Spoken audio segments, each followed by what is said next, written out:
2016 has been a pretty crazy year, but I thought it'd be nice to create a video where I celebrate some of the really good gaming releases to maybe escape from all of the celebrities who are slowly dying off. I can also pretend nothing bad is going to happen in the future and wallow in my own happiness for a few more minutes. Okay, so let's just jump in. This is a video to celebrate the best games of 2016. Before that, I have 3 games I didn't feel extremely comfortable nominating, but I enjoyed a great deal and think they deserve to be recognized. First, we have the indie darling of Way Forward. Shantae Half Genie Hero is a solid platformer. It's a fun game that emulates classic Mega Man perhaps better than Mighty No. 9 could ever hope to. The levels are extremely solid and the personality of the game is on point. Part of the reason I fell in love with Pirate's Curse is the humorous dialogue, and it's evident with Half Genie Hero that the writers deserve praise. It's the best looking game in the series, finally ditching the pixelated sprites and 2D backgrounds in favor of fully 3D environments mixed with beautifully detailed 2D character sprites running on the DuckTales engine. I take issue with a few too many aspects for it to make the nomination list. Compared to Pirate's Curse, the plot is incredibly by the numbers. The boss fights are also nothing to write home about, and I've always felt as though Shantae could never get bosses quite right. Like its predecessors, the game struggles with unclear objectives and frequent backtracking through very linear levels that, although open up more with the dances you get,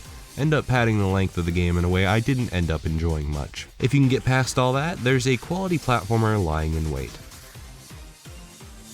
Next up, we have Dishonored 2. Dishonored 2 is a decent iteration on the first game in terms of level design. The levels on display in this game are more interesting than the first games. From a manor that changes shape at the press of a button, to a long abandoned mansion where you can switch back and forth in time at will, there's always something interesting that tests your awareness of the level geometry. With the addition of Emily and her new toolkit, there are more options on display to encourage replayability, which is important considering the relative short length compared to the first game. I would have preferred the game had more quality levels, since Corvo's toolset is good enough for me to want to replay the game. Regardless, both Corvo and Emily play very well, and I love how subtly certain plot details change depending on who you play. The plot and lore fare as well as they did in the first game. The plot is standard, and the lore is captivating. There are answers here for Dishonored veterans, but anyone looking for a compelling plot should steer away. You're Dishonored, again, and have to seek vengeance, again, to reclaim the throne and save your kingdom, again. It's not like it was super brilliant in the first game, so I question why it had to be told again. I don't come to Dishonored for the plot, and in most other aspects, Dishonored 2 delivers.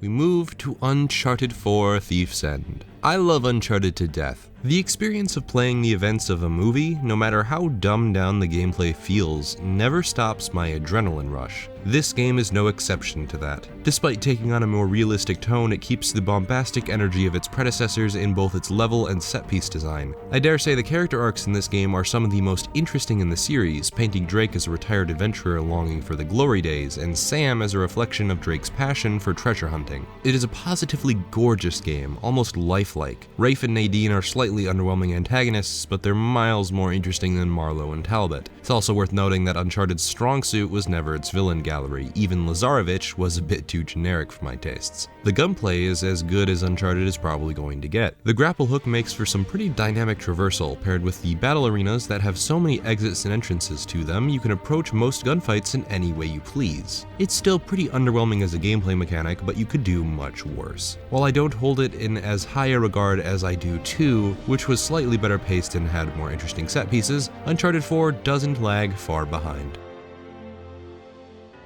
With the honorable mentions out of the way, let me explain how I'll be breaking down the next 10 games. I've placed them in a random number generator to sort the order they'll be talked about, so there's no suspicion of quality rank. I don't give a shit about the rank of any game other than my game of the year. I would also like to warn everyone that I haven't played every game released this year. I haven't had the time nor the money. If your favorite game is missing from this list, comment below and ask me why it isn't on here. Odds are I either haven't played it or didn't like it as much as you did. I will try to respond to everyone, but no promises. Let's begin with a bit of a hidden gem this year, Solitairica. Solitairica is best described as a turn-based solitaire RPG roguelite, something you certainly don't see every day. Let's break down that genre description, shall we? It's based on the relaxed version of Golf, a slightly different rule set for solitaire. There are 7 columns, each with 5 random cards. In the case of Solitairica, there are 7 cards in each column instead. The goal is to take the one card in your deck and pair it up with a front-facing column card that is either a number above or a number below it. When you do, you take the card you just destroyed destroyed, and that becomes the new card in your hand. You do this until you can't pair any longer and have to draw a card. This is when the RPG elements come into play, because the 7 columns represent the health bar of the enemy you're fighting. Once you get rid of every card, you defeat the enemy. Whenever you draw a card, the enemy gets a chance to attack you. They can stun you to prevent you from using spells, which you can also do to them to prevent them from doing anything while you draw cards. And they can also damage you or apply status effects to the cards you have to destroy. The RNG elements of Solitaire are underplayed because of the strategic options you have with spells. Your deck will determine what spells you start with, but the most basic deck starts with an attack card that lets you destroy a card of your choosing, a defense card which will give you 2 points of armor, an agility card which lets you peek at the next card you'll draw, and a willpower card which heals you for 1 HP. There are a variety of other spells you can buy in the shop in between enemy encounters,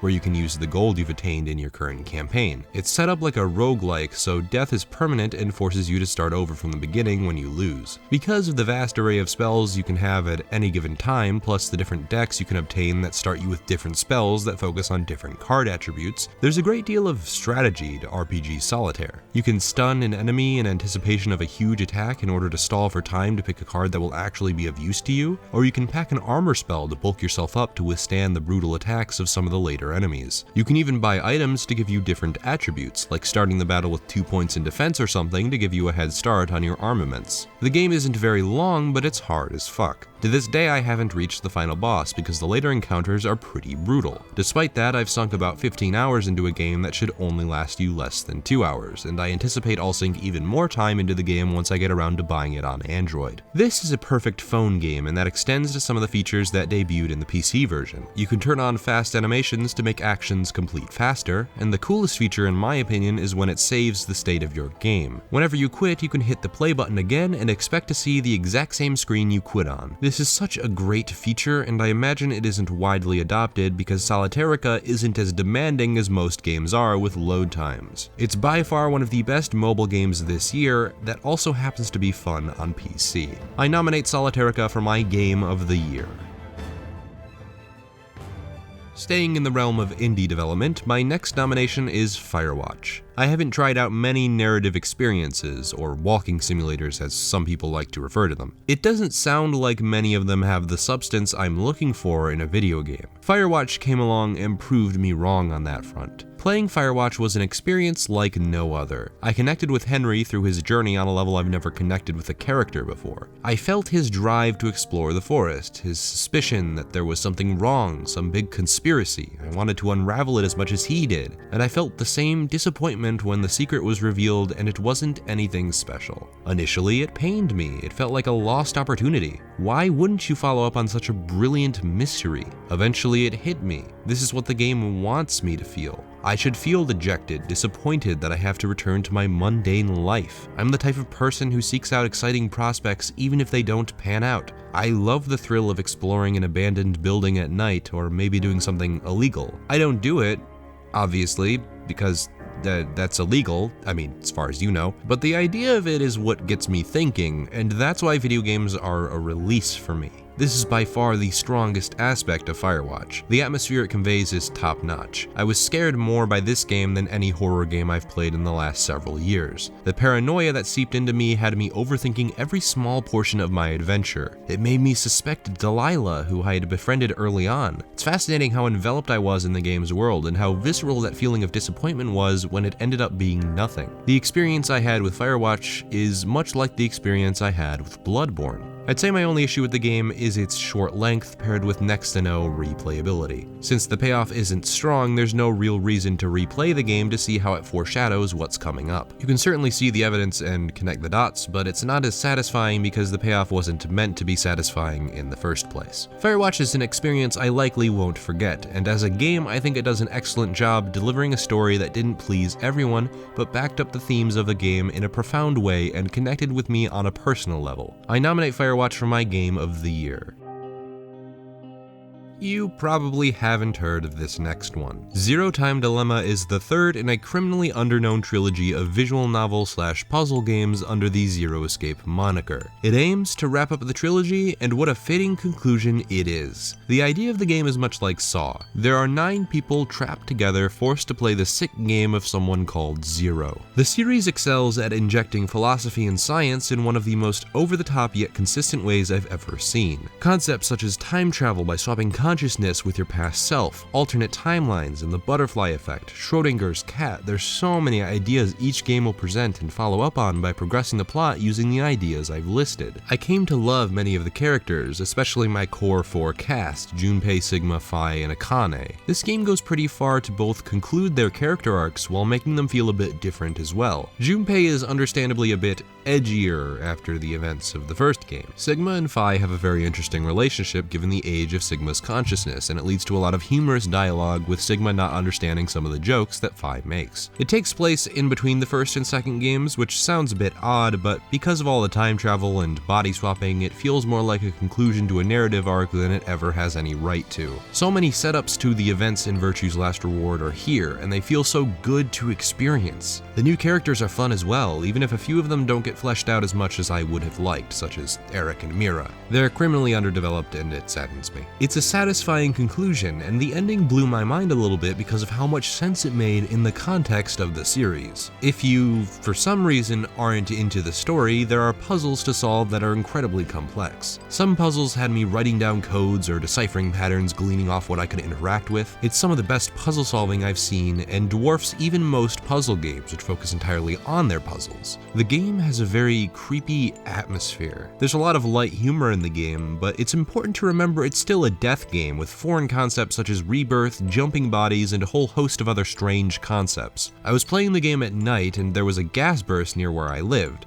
I remember being scared that night because I was playing Zero Time Dilemma in my dark basement and the outside of my house was extremely chaotic. It's an unparalleled feeling of unease felt both by the writing and visuals. Unfortunately, the visuals are nothing to write home about. The character and environment designs are totally fine. The problem is the game's ambition. Adding in camera angles, full voice acting, and more cutscenes with real animation quality instead of static images like in the previous games proved to be problematic. The problem is that the team is probably very inexperienced with animation and voice acting. The animation quality is pretty garbage to say the least, and not all of the voice acting is perfect, leading to a less than stellar presentation. The music is wonderful and helps set the mood so well to back up the intelligent writing, but it can't save how the game presents itself. Nevertheless, Zero Time Dilemma is the perfect way to wrap up one of the best modern stories I've ever had the pleasure of experiencing. I nominate Zero Time Dilemma for my Game of the Year.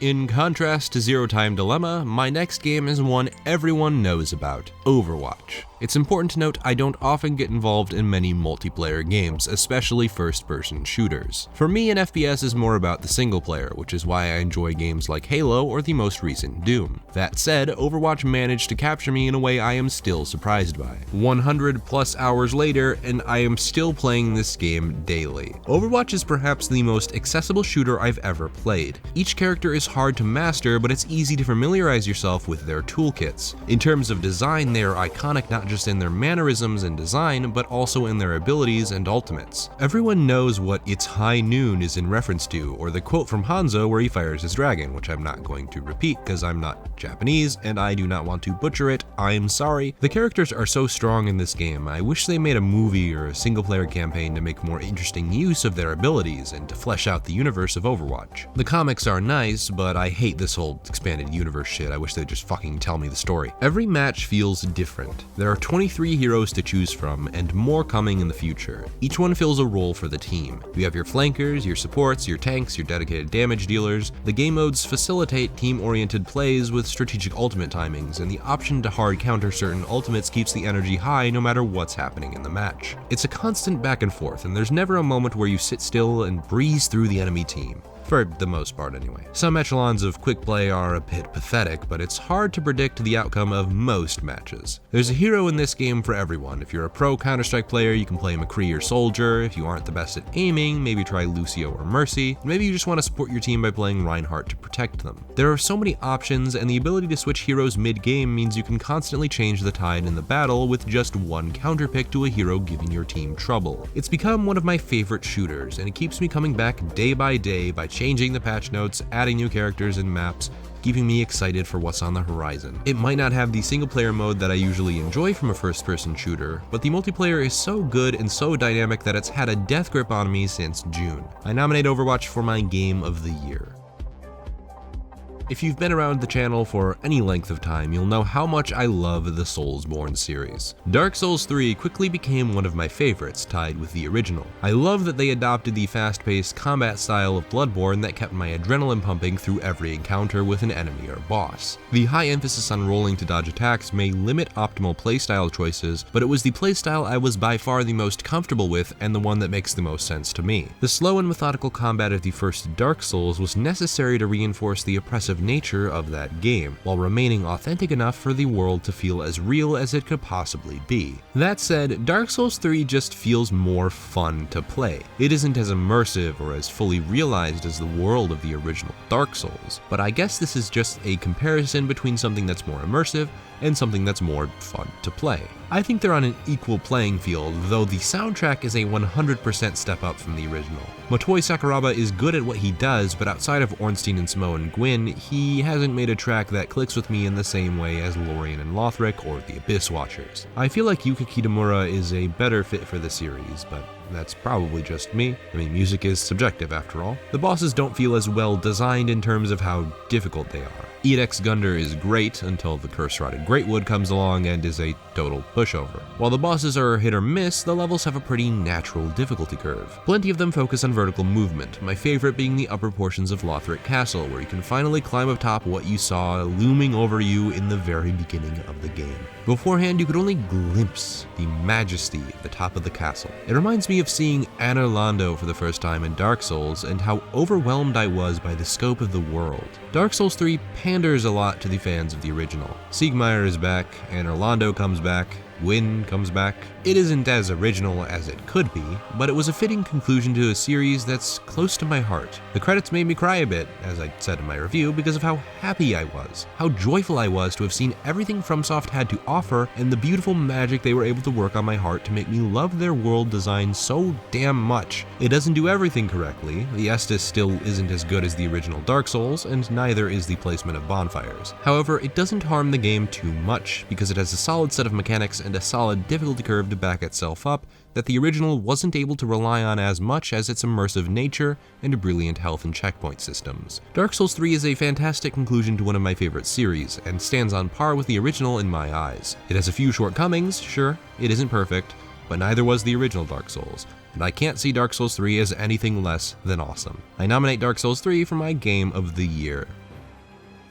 I'd like to thank Hamish Black from Writing on Games for this one, because I had no idea this game existed until I saw it on his Game of the Year list, played it for myself, and loved the fuck out of it. Quadrilateral Cowboy, a game about heists, gadgets, and hacking. This is one of the most unique puzzle games I've ever seen, forcing you to type lines of code to power a suitcase that turns into a rifle you can shoot, or a gadget that walks around and jumps around a data jack into an outlet and open a door you couldn't open on your own. The most fascinating part about the puzzle solving is that it revolves around entering lines of code. I think the most surprising part about it is that the puzzle solving goes much deeper than simply asking you to memorize these commands. You'll first need to figure out how you're going to use the commands available to you before you can start inputting code. When do I make this command wait? How long should I open this door? How do I get this treasure out of the museum and escape before the alarm triggers in 10 seconds? It gives you the satisfaction of typing away on your mobile computer and hacking things, while also providing a realistic level of challenge you'd expect from a competent puzzle game. I have a moment from the game where I thought I knew exactly what to do, but It showed me how narrow my thinking was and how much the game accounts for every little thing in its universe. There's a level in space where you have to wear a spacesuit to breathe, and when you get inside the building you can take it off because now there's airflow. The problem is that you need to shoot through some glass to hit a button. I thought, wow, this is a bit simple, but then quickly suffocated because I didn't have my spacesuit on. It's this level of care put into the details of the game that make it so satisfying for me to complete. I adore the presentation of the game with Minecraft-like character models mixed with wacky world design based around apartments that float in the air and flying motorcycles. There's even a cat that runs an armory. Like, what the fuck? What is this game? It's a quirky mess of hacker iconography from the 80s, and I love that about it. My favorite part of the game, which is so minute that you might not even notice the effect of it, is hearing the typing sound effect for when you clack away at the keyboard. Not only are you smart enough to input a line of code once you've figured out the correct combination, but it makes you feel like a real hacker, even if real hacking takes a lot more skill than what you're doing here. It's a wonderfully intuitive puzzle game that takes a premise I've wanted to see done in games for years, and does it beautifully. I nominate Quadrilateral Cowboy for my game of the year. God damn, that game is so fucking hard to say. You didn't think I'd forget about this one, did you? AM2R, another Metroid 2 remake. No matter what Nintendo tries to say to me, no matter what any of Nintendo's stalwart defenders will try to argue, no matter how legally right or legally wrong Nintendo may be on the issue of AM2R and fan games in general, one thing remains true. I am going to honor AM2R in my shitty Game of the Year awards show, and you can't stop me from doing it the same way you did it to the Game Awards. AM2R is a brilliant Metroid game, and one that sets the groundwork for a modern 2D Metroid. The game is able to marry the strengths of both the 2D and 3D Metroid by inheriting the gameplay elements that make the games so enjoyable, while also using the scan visor, which was so vital to the incredible world building of the Prime trilogy. The level design encourages the same level of exploration the series is known for, and cuts down on the immense amount of shine spark puzzles that fans of Zero Mission always complain about. It controls much faster than Super Metroid, yet retains what made Super Metroid so revolutionary and cuts out what made Zero Mission, at least in 100%, a pain in the ass. It's also admirable that it doesn't forsake Samus's 3D ventures, and instead chooses to mix them together with the strengths of 2D Metroid. Level themes are some of the most inventive in the series, with a power plant said to keep the Chozo sustained, and letting you morph ball around through the water pipes is an unforgettable level motif for me. Similarly, blowing up the power plant and having to escape a la every Metroid game ever puts a smile to my face. The music is on par with the score of any Metroid game, despite most of the tracks being remixes,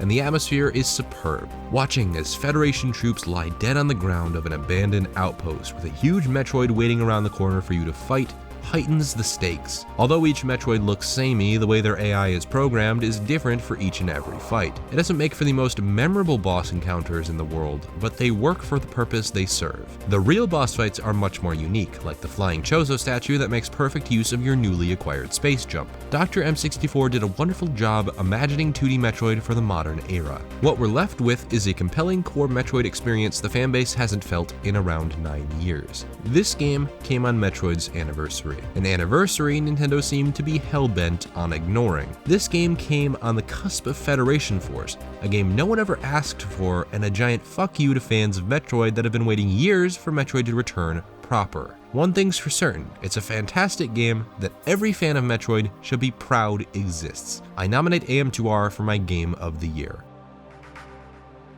Thankfully, one Nintendo property did see the light of day this year. To no one's surprise, although I'm glad it's still going strong. Pokémon Sun and Moon, the 7th generation of Pokémon I made a 44-minute video about discussing why it's so good, all of which still stands. It's a welcome, but not too drastic change on the traditional Pokémon formula. Instead of gyms, there are trials, which introduce one Pokémon boss fights that feel like a welcome challenge. The Kahunas still retain the feeling of fighting a gym leader, but since there are only 4 of them, it doesn't get as old and predictable as gym battles often felt. Z-moves aren't as broken as Mega Evolution, and the game's difficulty overall is much stronger than that of X and Y. The part of the game I was perhaps the most surprised about was its excellent story. It follows in the footsteps of Black and White, telling a much more personal story about life goals and the mindset of certain people as it pertains to both human and Pokemon relationships. This isn't world domination, it's a sick evil woman who needs help being a better parent. The bonds you forge with Hao, Lily, Gladian, Kukui, and every other character is so strong that I ended up caring about them as characters. Their dialogue was funny and memorable, especially the one that was a meme about Nebby in the bag.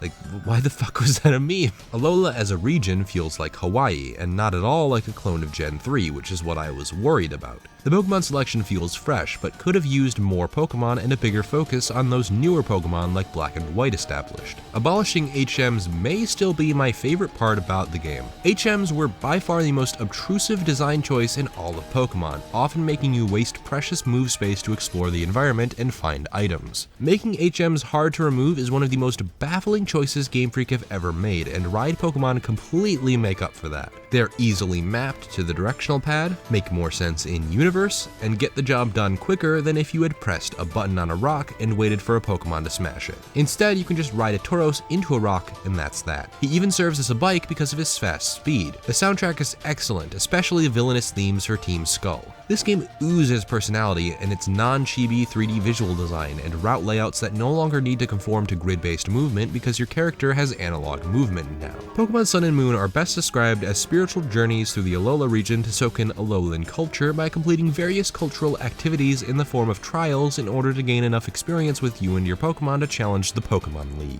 It's a heartwarming tale of friendship, bad parenting, bonds, forgiveness, and evokes themes of hope. There are powerful messages to forgive even the most dickish of people because they're human, and even if they go down the path of evil, humanity should not be forsaken. It's a powerful message for a Pokemon game to invoke. I love Pokemon Sun and Moon so much for representing something different than the establishment of traditional Pokemon, and I hope it signals a return of Game Freak being a bit more experimental. The frame rate isn't perfect and the game may have slightly less new Pokemon than I would have liked, but it's still a fantastic Pokemon game that isn't afraid to take risks. I nominate Pokemon Sun and Moon, specifically Moon, as my game of the year. This next game surprises me because of how little exposure I have with the series it belongs to. Final Fantasy XV. I became interested in the game when it first showed off how it played in some E3 trailer that I can't even remember at this point. It looked like a lot of fast-paced, stylish action, which I'm pretty into. I figured the reason I didn't like the other Final Fantasy games was because of the turn-based combat system lacking the depth I needed to truly get invested in the game fully. Final Fantasy XV absolutely proves that. It has much of the same care put into the world design and the core cast of characters as just about every other Final Fantasy game. While it doesn't have a particularly strong plot, with key characters that never show up even though they're foreshadowed, and a looming threat in the Empire that is never expounded upon past them killing Noctis's father, the design of the world is astounding. I love its take on our modern society while injecting fantasy elements and near-future tech we aren't used to seeing. What it represents is a world I can get lost in. I don't mind driving around to every objective and taking in the sights because the world is beautiful, and it's not like I'm in much of a rush to get somewhere anyway. The combat is involved and looks elegant to watch, even if it isn't that deep mechanically. There's something satisfying about MP conservation that involves using dodges and warping out to conserve your mana while also getting in a few jabs to damage the enemy you're fighting. Super simple to learn, and it never feels as repetitive as it could have. And as alluring as the combat is, it still never made me feel bored when I wasn't doing it. The quest structure is boring, yet the feeling of progression that comes with defeating enemies, gaining experience, and completing quests is superb. Resting at the end of a busy day full of quests nets you a ton of experience, which nets you AP. And if you cook food, you can also get stat bonuses to take on a dungeon with a tough boss inside. Exploring the open world is one of the most relaxing experiences I've ever had in a video game. If the entire game was just exploring various open worlds, I'd be all for it. The weaknesses of the game lie in its latter half, which totally defies what it sets up in the first half. A linear progression of a plot that begins to fall apart, killing off key characters we've yet to learn anything substantial about or grow accustomed to, and levels like Chapter 13. Ironically numbered after what people consider to be the worst Final Fantasy by a country mile. The latter half of the game has some truly great elements to it that I don't see pointed out by enough people. They pull elements from the last quarter of Final Fantasy VI, with a compelling villain who messes with Noctis's head, and an absolutely brilliant scene where Noctis has to say goodbye to his brothers in arms. That scene made me tear up because I had grown attached to the four main characters, despite how horribly the plot was set up. Their road trip reminded me of me and my friends, as we still do drive around for no reason, just seeing the sights and dicking around. We do face trouble, like Gladio and Noctis after the events in Altissia. To me, It just felt like an authentic road trip around the world. The soundtrack is done by Yoko Shimomura, which helps its case quite a lot, as Shimomura's music is much more memorable for me than Nobuo Uematsu's. Even though I do love his music and think Tis Anarchind and One Winged Angel are fantastic, I just happen to think Shimomura has a broader range and a fucking sick piano. Visually, it's great, but the frame rate is incredibly lacking. It hovers around 30, occasionally dipping a bit, and it's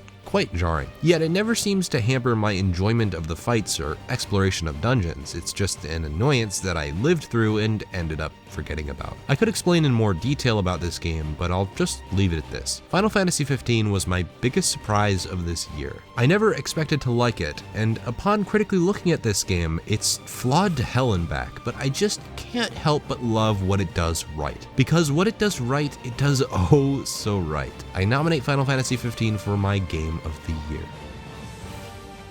My last game turned out to be the one I played most recently.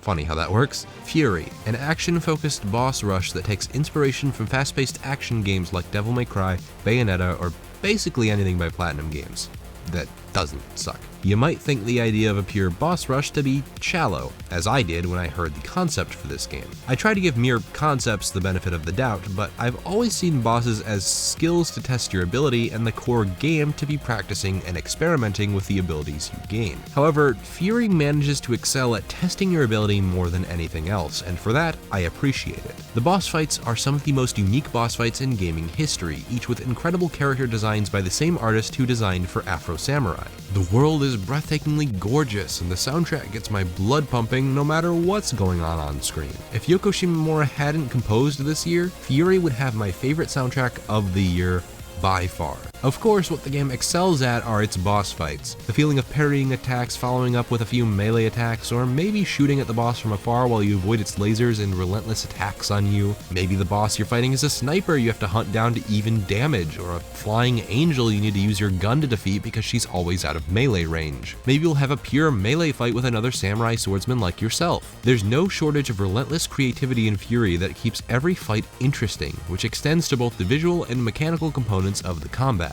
It feels so good to pull off a perfect parry and follow up with a visceral attack to the boss, rewarding you for your timing, or maybe just dodging a bullet with the same intricacy you'd have in a bullet hell. It's all fun and tests my ability in the same way as a game like Dark Souls, with a much more unique and less oppressive atmosphere. It even takes the same hands-off approach to storytelling, albeit revealing much more than Dark Souls would ever dare. I like that the character is mute and displays the same level of confusion as the player does. The twist at the end is actually pretty well thought out, and I like that you can choose your ending. Furi nails the feel of its boss fights, even when the mechanics aren't as deep as the same spectacle fighters that it's inspired by. The simple satisfaction of beating a boss in this game that has multiple winding phases with vastly different attack patterns is so good. If it didn't have such a satisfying combat system, the visual story and music would carry the experience. Furi is one of the hardest games I've ever played, while also having the best gallery of bosses to fight I've seen in any game, period. It takes my favorite parts of Metal Gear Rising and makes it into its own game.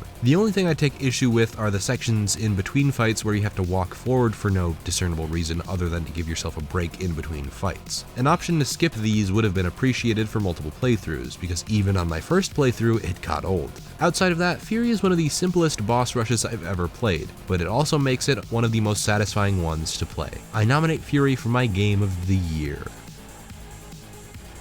Oh boy. If I'm being honest, it was extremely hard to pick my favorite game this year. There were games I really enjoyed that didn't even make it into this video. Doom was a blast, but I haven't finished it yet, so I don't feel comfortable putting it on here. Hyper Light Drifter was pretty fun, and even Star Fox Zero was a fun time. As you can imagine, despite 2016 being a horrible year in general, for video games, it's been one of my favorite years. I've been going back and forth between two games for my Ultimate Game of the Year award, Final Fantasy XV and Overwatch. I honestly can't decide which I like more because I love them both for different reasons I stated when I talked about them. Alas, I do need to decide which one I ultimately like more, and after a lot of thought, a lot of debate, a lot of introspection, and a glance into my lens as a critic, I just had to give the award to Overwatch. Real quick, let me defend 15. This has become my zen game. I go to it when I need to relax and love the strengths of it, such as the dungeons and the cool characters. However, with more and more thought, there's just a bit too many missed opportunities for me to feel comfortable giving it the award, and critically, I feel Overwatch is the much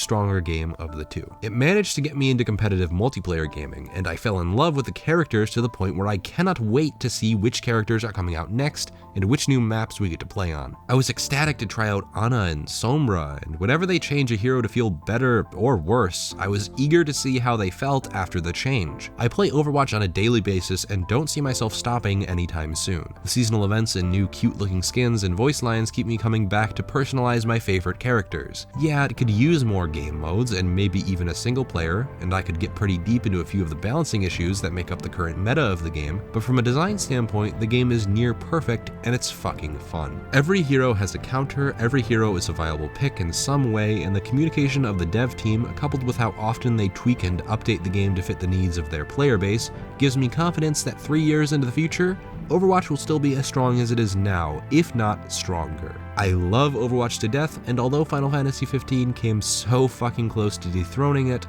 I just couldn't sleep right knowing that Overwatch didn't come out on top in the end. This has been my list of nominations for my 2016 Game of the Year. If your game didn't make it into this video, shoot me a comment and I'll try to respond explaining why it wasn't on here. Feel free to leave your own list in the comments, and keep in mind I'm always willing to have a discussion about anything. All you have to do is ask. If you liked the video, feel free to give a thumbs up, and if you didn't like it, feel free to give it a thumbs down. All I ask is that you tell me why you liked or didn't like it so I can take that feedback and improve myself, my content, and my channel. Here's to the channel as we head into the new year.